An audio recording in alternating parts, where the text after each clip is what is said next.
The bell tolls. The midnight hour is upon us. It's time once again for two internet strangers to discuss the good and evil of the horror genre.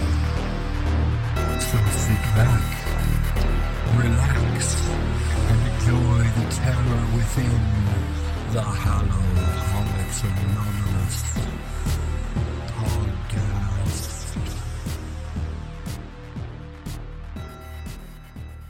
So, Corey, what do you think about the Civil War? I think that it was a difficult time in our country's history, and I'm not sure what I should or should not say to a person who lives on the other side of the Mason-Dixon line than I do. All right. Good answer. Good answer. Have you seen the movie Gods and Monsters? I have not. Well, that's a shame, because this episode is going to be Ghosts and Monsters. That's a stretch as far as an intro goes, but I like your it was a good try. I give it a silver star. And I am, of course, as usual, completely unprepared, so enjoy that. Oh, I thought you were going to say you were completely hammered. I was like, not surprised. No, I'm very, very sober. What? Yeah, I know, it's weird, right? Actually, I have whiskey right next to me, though, so I can start remedying that situation. Today we're talking about a few ghosts and a few monsters. Very similar to our Urban Legends episode, but each of us picked some favorite ghosts and favorite monsters. Our original plan was to do ghost stories and urban legends from other countries, which is a harder thing to research than you'd think. Yeah, I dug into my college library's academic papers, which I only have until the end of this summer when I graduate. I scoured the internet and just kept getting, like, Filipino monsters and cryptids are very popular. So they're pretty I did creepy. find a cool one, yeah. Yeah. The three I picked are from Iceland, respectively, ancient Rome, and pretty much China. Oh, good. China's got some good stuff. Mm-hmm. I did the Philippines, England, and Australia. I'm glad I didn't do England then. My first one, my ghost, I would just like to say this is the Icelandic one, and apologies in advance.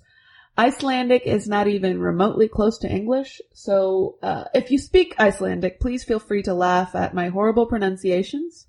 So the first ghost that I'd like to focus on is called the Djáknin Myrka, which roughly translated means the Deacon of Dark River. Good name. Yeah, isn't it? So there was a deacon who lived by Dark River, Myrka, and he had a girlfriend named Gudrun. They were going to go to a Christmas party together, but they hadn't come up with the details for it yet. You know, they hadn't figured out who was going to pick up who.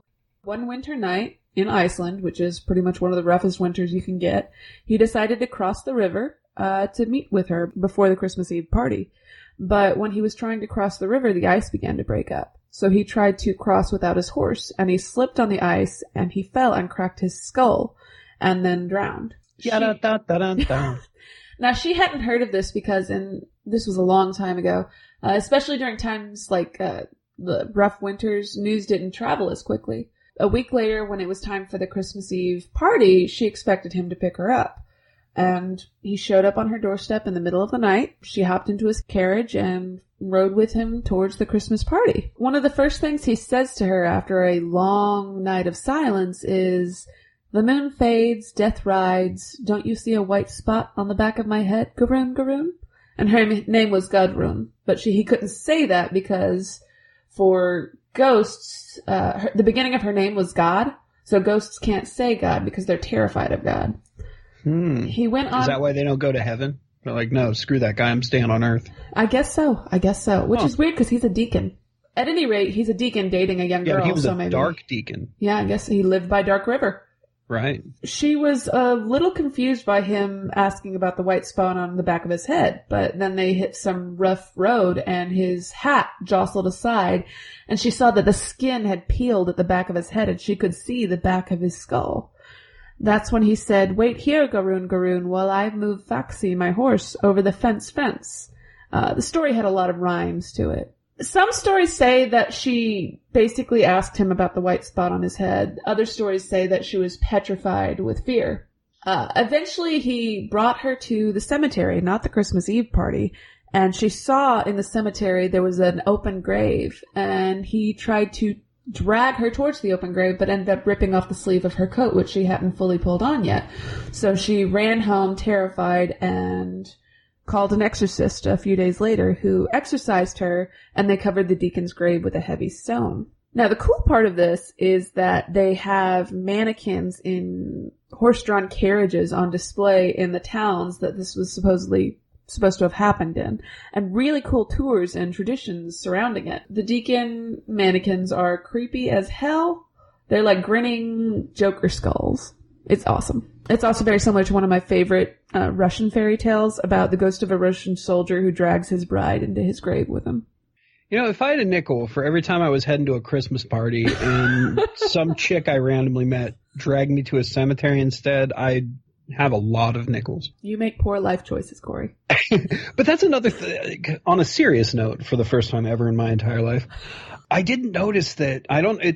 You just compared this to a Russian story, you know. I was really surprised at how many, even the stuff I'm not mentioning, just the stuff I was researching for this, how much of it crosses over into other stories and how different cultures have similar versions of the same story. I think a lot of that probably has to do with like geographic migration and stuff like that, and just the telephone games, things changing after time. Yeah. After a long time. When we get to, this is not my first, when we get to it, like one of mine definitely crosses kind of into vampire territory. Mm-hmm.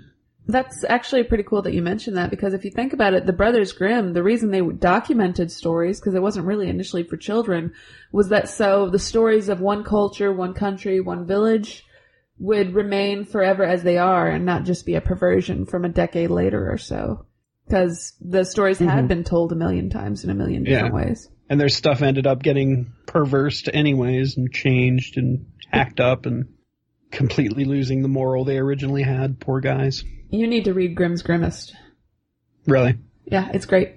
It has all the stories in their gory detail, and it has some fantastic illustrations. Oh, that sounds awesome. So what's your first monster, Corey? My first monster may not even be a monster. My first monster may have been a marquis. Oh. Or a competitive jumper. Wait, what? Who practiced his craft late at night and early in the morning. Those are two very different professions. Yeah, I know. It's super weird, but I had to pick Spring-Heeled Jack. I'm sort of doing this in order from like the one that I'm least interested in to the one I'm most interested in. And when I say least interested, I still really like Spring-Heeled Jack. But it's out of the three, it's definitely my least favorite. So Spring-Heeled Jack was a Victorian, let's call him a character, because sometimes he's a monster, sometimes he's sort of a person, a mischievous trickster, could be a demon, could be a man, you don't know. But he existed in the Victorian era. He came about before Jack the Ripper. Jack the Ripper, I think he finished killing in 1890. Well, anyway, the first claimed sighting of Spring-Heeled Jack was in 1837, which was way before. I should look that up. I don't want to be wrong about that, so excuse the typing for a second. You know, it wasn't uncommon at the time for, like, rich drunk guys to, like, basically, like, frat bros to hop around and slap cops' asses and shout stuff before running off. Right. 1888. So, yeah, this is well before Jack the Ripper.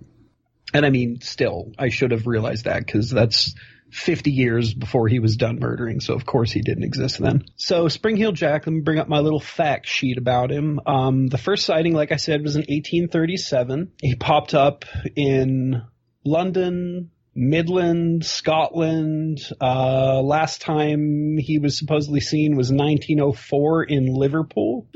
So he was doing his thing for more than 65 years. So he was kind of like England's version of the boogeyman at the time. Like I said, nobody really knew enough about him because of everything everybody knew about Spring-Heeled Jack was eyewitness accounts. And those really cannot be trusted, especially in a time period where mass hysteria was a pretty common thing, as well as people embellishing truths. And newspapers and tabloids were people's only form of entertainment. Right, and they were also very liberal with the truth. So Spring-Heeled Jack has been described as tall, short, wearing a hood, wearing a mask, wearing a hood and a mask, having fire where his eyes should be, being black, being white. He's all over the place. Nobody was able to come up with a specific look for him, which to me means that some of these people probably actually were attacked by someone, but be it fear or want to be in the local paper, they embellished quite a bit. He's known to have metal claws or metal-like claws. One of the witnesses said that tore at her dress. He would tear at her dress with them. So one of the first sightings was a woman not named. Where the hell was the story I wanted to read? All right, you know what? Names don't matter. I'm getting too long-winded about this. So one of my favorite accounts was there's a knock at this woman's door. Okay. And she goes and answer it, and it's the man identifies himself as a cop. He's in a cloak, and he's like, "There's a crime. I need some light. Go get me a candle." So she goes and gets him a candle. And he holds it up, and she can see his hideous, deformed, like, flame-eyed face. And he spits some fire and tears at her clothes, and she gets away from him, and he jumps away because Spring-Heeled Jack can jump really high. Which is what brings me to one of the potential culprits? Identities of Spring-Heeled Jack. No, Spring-Heeled Jack himself would be the culprit. The identity of the culprit. I'm sorry. So yeah, apparently competitive jumping was a thing, and I forget the guy's name, but this is just a short episode. So one of the dudes that was supposedly Spring-Heeled Jack was this competitive jumper, and apparently he would put on like a cloak and a robe and jump over canals really late at night or really early in the morning. So some of the sightings are attributed to just some dude jumping around London at night. Which they didn't have much to do, Corey. Yeah. It was either drink or jump. They didn't have primetime television. They didn't have Pee-wee's Playhouse. That's a good point. The other guy, it was some marquee, I forget his name, but he was a known prankster. And this thing I watched was talking about how, like, he was rich, so he had the money to contract engineers to make him, like, you know those jumping stilts that people were wearing for a minute a few years ago? Are you talking about the space boots or? No, the curved jumping stilts. It's the same things they made the werewolves wear in Underworld. Well, apparently this marquis had engineers make him something like that. So he had the means. He also had the motive because he had recently been spurned with by a woman. And women. Yeah. And he had been known as a mischievous prankster. Oh. So the only problem with this is he died way before the sightings stopped. What did he die of? It's Victorian era, probably consumption. Oh, I thought you were going to say, like, jumping too high, you know? Like measles. Stars, yeah. like measles or the mumps, like in Houston. Right. Yeah, Spring-Heeled Jack's great because he's such a weird urban legend. He's a slightly rapey guy who can jump really high. I didn't mean to rhyme that. That's weird. But, and some of the, like this eyewitness report, this is the most British assault I've ever heard of. He knocked on the door. "Good evening, miss. I'm a copper. Could you go get me a candle? I'm investigating over there." Sorry, British people that might be listening. I apologize for butchering your dialect. Before the other cop came up and said, "What's all this then?" Right. And she's like, "Sure, sir. I'll go get you a candle right now, governor." And she goes and gets it for him. He's like, "Oh, just kidding, not a cop. I'm going to scratch at you and jump away. Whee!" Did you apologize just so you could say governor as if it was okay? Yep. That way I said sorry so nobody can be offended. But yeah, that is a very, very brief summary of one of my favorite weird monsters, Spring-Heeled Jack. There's more facts. I could run through them real quick. What a terrifying beast. Go ahead. Describe the sheer horror of Spring-Heeled Jack to us. Okay. And why he held London in his grip. Spring-Heeled Jack performs wicked pranks. He has scared women into dangerous fits. The same woman, I think, who gave him the candle was again accosted by another man, supposedly Spring-Heeled Jack, and she fell into seizures. She was so scared. He would severely wound some of them with his claws, and he frightened some to their death. This is lazy police reporting. Yeah. He can jump over entire houses, walls, and buildings. That's how he makes his escapes after his weird, sometimes overly polite attacks. He breathes out blue and white flames. He has phosphorus breath, which as a fire breather, it can be easily explained. That's not super hard to fake. So Mary Stevens, a servant girl who is walking through Clapham Common. Oh, by the way, I'm reading this from Thought Catalog. By the way, this is some Spring-Heeled Jack. Thank you for citing your sources. Next time I would prefer it in MLA format, sir. Oh, sure. I'll try that. Mary Stevens was walking through Clapham Common alone one night.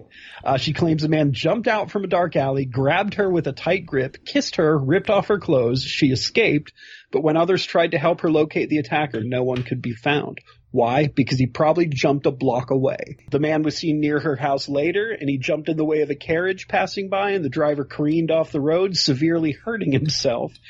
And then he escaped by jumping over a 9-foot wall. Now, this was shortly before Jack the Ripper, right?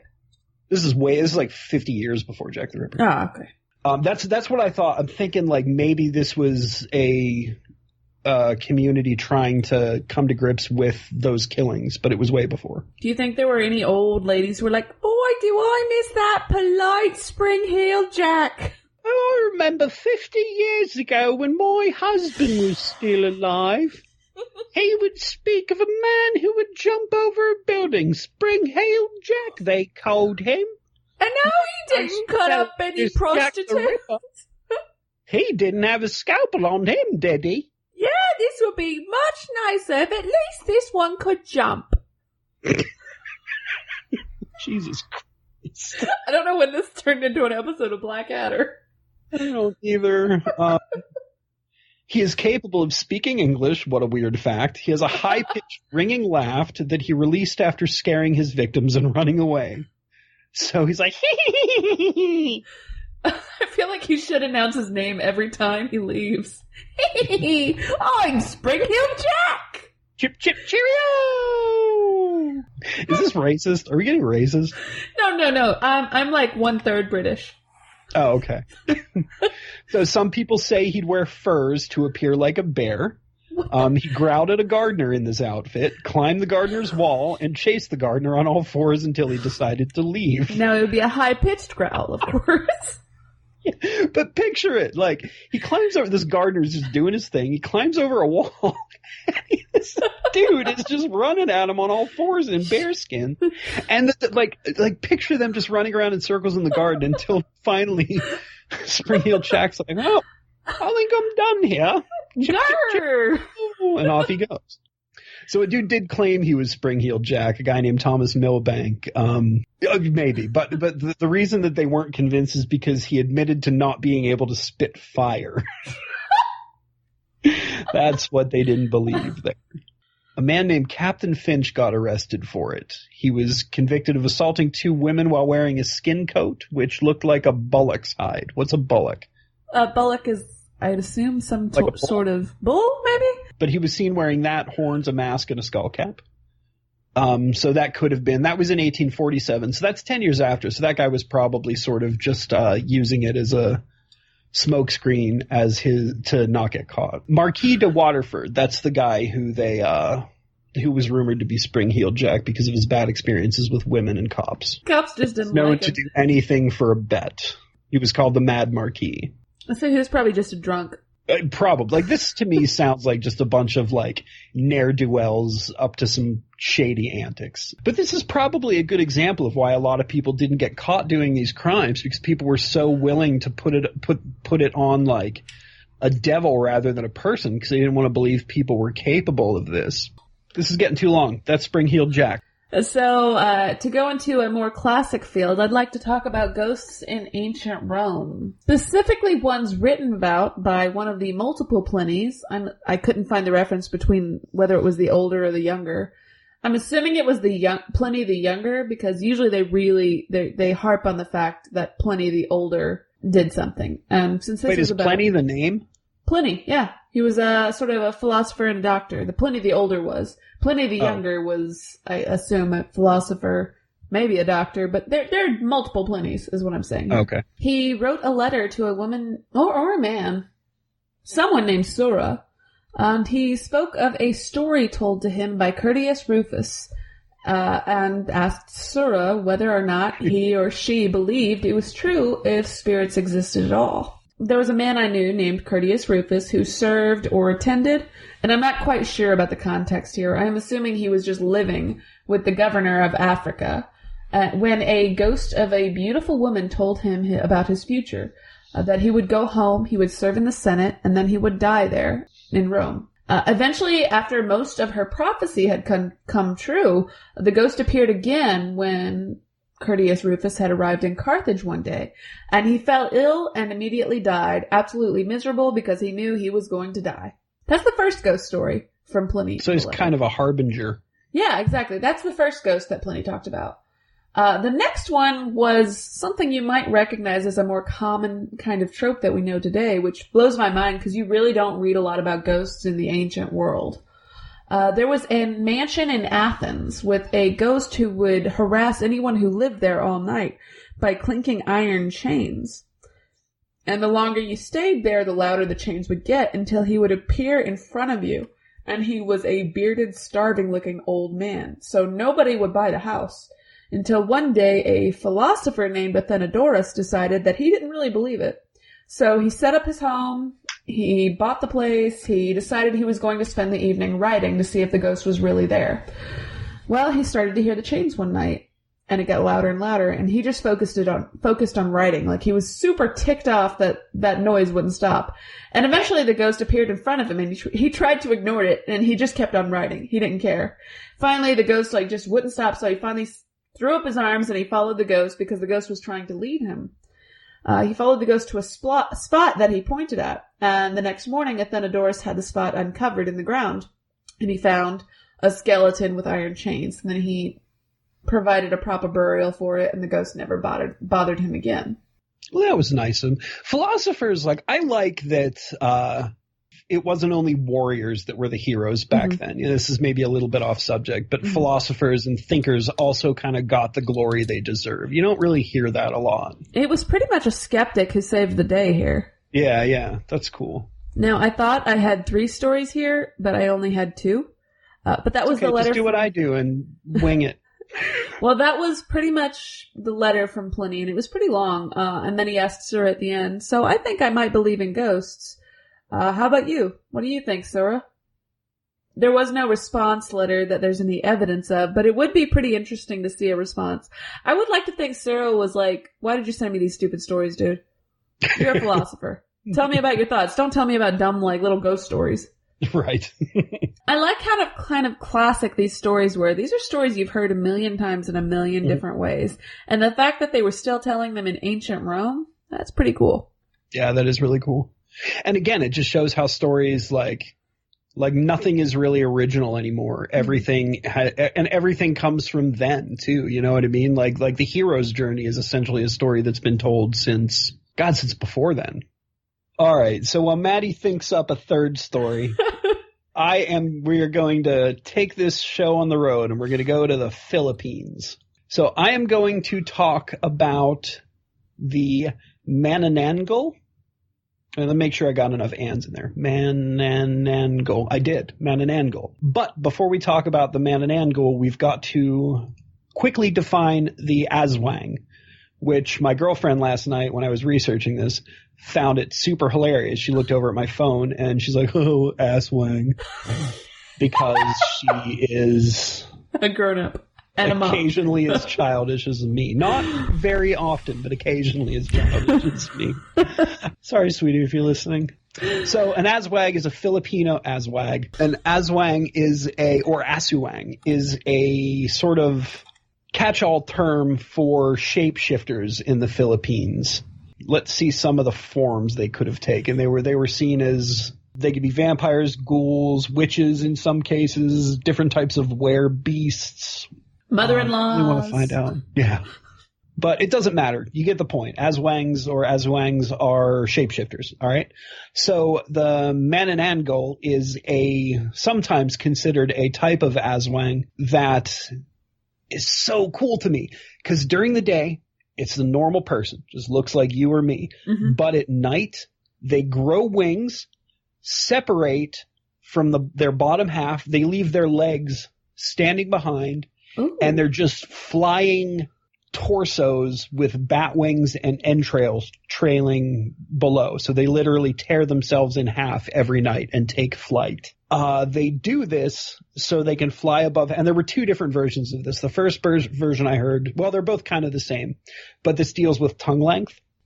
But I think the one story told was that both versions I've read, they have a taste for human hearts, specifically fetuses. Fetuses. I feel like I've done this before. I like feti. So what they would do is they'd fly up. In the first version I read, they would fly up above the house and dart their tongue out, and it was so long that it would come out from above the house into a window into the mother, and it would take the baby's heart that way. The other version is the monster would invade the house and have a much shorter version of a long tongue and just be closer to the mother and take it out that way. Yeah, so pretty gory stuff, eating fetus hearts and that stuff. And I wonder if trimesters factored in. Do you think like a fetus heart could be too small for a Mananangul? I feel like anything is possible if you believe. Yeah, I mean, also if you're like a Mananangul foodie. No, that's true. Like you'd be into like the younger ones. It would all depend on what you wanted at the time. Tender. Yeah. These women are usually sleeping, proboscis-like tongue, like I said. So there are some parallels to vampires here, other than these are kind of the Aswang can be a Filipino version of a vampire. It hates garlic. It hates salt. It hates seasoning. It hates flavor. Yeah, just like a vampire. In fact, one of the ways to kill it is to smear and sprinkle salt, crushed garlic, or ash on top of the standing legs. So if you found the leg somewhere and you speared that, you could kill the Mananangul. It's also vulnerable to sunlight. If it doesn't get back to its lower half before sunrise, it will die. Now, this lives as a normal person during the day? Yes. Usually a beautiful woman. These are very often women. Are they cursed or are they born like this? If this goes along with the Aswang myth, then I think that comes from curses. I can check real quick. Yeah, it doesn't really say, but I would guess that it's a curse or a spell or something. I don't think science created this. Anything else to say about the Mananangul? No, other than the fact that it's like the metalist of all the monsters. It tears itself in half every night to go eat babies. That seems to be a common trope, like the whole tearing yourself in half or ripping your head off in like Filipino mythology. Really? Yeah, they're all about the dripping innards. Oh. Good for them. So kind of staying around the same continent, I'd like to talk generally about the hungry ghost, which is popular in Chinese and Vietnamese Buddhism, but there's also variations in just about every Asian religion, from Taoism to Jainism. If you think about it, it's even kind of in the whole Mexican culture with the Dia de los Muertos. With the hungry ghost, if a person is evil while they're alive, a part of their soul continues on as a ravenous, demonic entity of sorts. It's either eternally horny, eternally hungry, or eternally thirsty. Pick your poison. Often they have bulging stomachs, thin necks, dry skin, desiccated limbs, tiny mouths. They're not pretty. And they're all sorts. Some can't eat because their mouths are too small. Or when they try to eat, the food rots and burns in the process. Some eat, let's not get into the gross stuff that they eat, but let's just say for me and you, ketchup probably wouldn't make it taste any better. In China, hungry ghosts can tie into ancestral worship. That's where festivals may come into play, among other countries as well, also as with Dia de los Muertos. People may leave food for them for good luck, to redeem and save them from their fates, or simply to avoid the very bad luck that a hungry ghost can bring. Whether you love the person that hungry ghost was or not, like whether you love the person that ghost used to be, they aren't always kind. In fact, they can be pretty darn evil. So if you are leaving a rice cake out for Grandma this year, make sure you don't wind up missing a couple of fingers when you're done. Does it say anything about, do these ghosts appear because of the gluttony in the living person before they're ghostified? Well, it's funny is that pretty much anything that they're very obsessed with in life, if they're incredibly sinful, that's what drives them in death. For instance, there's a story about a man who saw a mother and her son in the wilderness one day and decided to rough them up and take their money and clothes. And then when the little boy tried to drink the water he took the boy's water too, and he threw him into the river, and the boy drowned. And then the mother died soon after. That man, when he died, became a hungry ghost that was eternally thirsty. Gotcha. So pretty much anyone who is like sinful in the extreme in any way, the idea is that they'll become a hungry ghost, and that's what they'll be obsessed with in death. I just find I'd be a ghost that was hungry for video games. Oh man, that would be terrible. I'd be super hungry to play video games, but my translucent fingers wouldn't be able to poke the keys. I feel like you'd never be able to beat the final boss. Or it would always, your save file would always be corrupted. Oh, that's even worse, because I was going to say maybe I'm already dead because I can never finish games. Yeah, because it always seems like, it's like pushing the rock up the hill in Hades, you know? Yeah. You can never push it up all the way, because when you stop to rest, it'll push you down. Or if you're leaning down to drink the water because you're eternally thirsty, the river will just keep sinking lower and lower. I gotcha. That's depressing. And that's the hungry ghost. I like how many of these come from sort of the don't go into the dark forest sort of stories. You know what I mean? This is definitely one of those deals of like, don't do what you love too much, or don't do this too much, or you know what I mean? It's speaking out. It's sort of a morality tale. One more monster. Let's go. Yes. All right. So my final one is real. What? You know how I know it's real? Because it's on the Australian Museum's website. Okay, sounds legit. Can you guess what it is yet? The crocodile hunter. No, you're warned about these by probably the first. If you ask like 5 Australians what you should be worried about in the woods, at least one of them will probably tell you this. Spiders. No. Drop bears. Drop bears. Go on. You don't know what a drop bear is? No. Is that a real monster or is that an animal? It's a real monster animal. It's on the Australian Museum website. You can't just right pick there. an animal from Australia. They're all monsters. It's got a scientific name. Thylarctos plumetus. Drop bear deniers will have you believe that the Australian Museum put this here as a tongue-in-cheek reference to Australians messing with foreign tourists. But to me, if a museum puts it on their website, it's real, Maddie. So this is real. So the drop bear, and I'm going to read this directly from their website because it's real. So brought to you by AustralianMuseum.net, the drop bear. So it's a large, arboreal, predatory marsupial related to the koala. It looks like a koala bear with like big fangs in the front, like big fangs. It's about as big as a leopard or a large dog with coarse orange fur with some darker mottled patterning as seen in most koalas. It's a heavily built animal with powerful forearms for climbing and holding on to prey. It lacks canines, using broad, powerful premolars as biting tools instead, hence fangs. Closed canopy forests as well as open woodlands, that's where they live, right outside of dense forest. Never encountered near roads or human habitations. You got to find these out in the woods. Drop bears can be found in densely forested regions of the Great Dividing Range in southeastern Australia. However, there are also some reports of them from South Australia, Mount Lofty Ranges and Kangaroo Islands. Feeding and diet. Examination of kill sites and scats suggests mainly medium to large species of mammal make a substantial proportion of the animal's diet. Often, prey such as macropods are larger than the drop bear itself, so these things punch above their weight. So drop bears hunt by ambushing ground-dwelling animals from above. They wait up top and they jump down and use their powerful forearms to grab on and make a surprise kill. Once prey is within view, the drop bear will drop as much as 8 meters to pounce on top of the unsuspecting victim. The initial impact often stuns the prey, allowing it to be bitten on the neck and quickly subdued. If the prey is small enough, drop bears will haul it back up to the tree to feed without harassment from other predators. Breeding behaviors. Breeding occurs during summer, and usually one baby or joey is produced each year, because apparently all marsupial babies are called joeys. After 6 months, the joey is gradually weaned off milk. Danger to humans. Guys, if you're going to Australia, this is what you need to worry about. They'll all tell you this. Bushwalkers have been known to be dropped on by drop bears, resulting in injury, including mainly lacerations and occasional bites.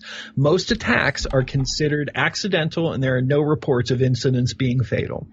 There are some suggested folk remedies that are said to act as repellent to drop bears. These include having forks in your hair or Vegemite spread behind the ears. This isn't on the website, but there is also, in my research, I found that if you cover yourself in your own urine, that will keep drop bears away as well. There is no evidence to suggest any of these repellents work, though. Well, that was our Gods and Monsters episode. I think it's fairly safe to say that the South did rise again. What? Yep. How? Well, because ghosts are from down under. Oh, Jesus.